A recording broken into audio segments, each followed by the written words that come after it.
Bilasizlar, hozirgi kunda rosa ham mosheniklar ko'payib ketgan. 50 ming so'm tashlasangiz 500 ming qilib beraman, 300 ming so'm tashlasangiz 3 million qilib beraman deb birontasiga ishonmanglar. Hozirgi kunda hech kim hech qachon sizlarni pulinglarni ko'paytirib bermaydi.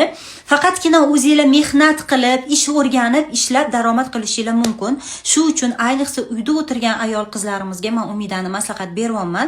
Bular sizlar bilan lichkada har biringlar bilan alohida shug'ullanadilar.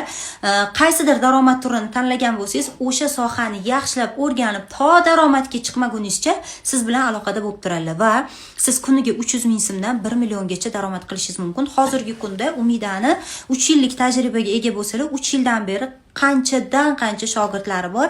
Aynan o'zlariga ma'qul kelgan sohalarni yaxshigina o'rganib olib, yaxshigina ishlab o'tirgan joylarda pullarini topib, hayotlarini kechirishyapti. Shu uchun men silka qoldirdim. Hoziroq yozinglar, aloqaga chiqinglar, daromad qilinglar. Meni duo qilib qo'yinglar.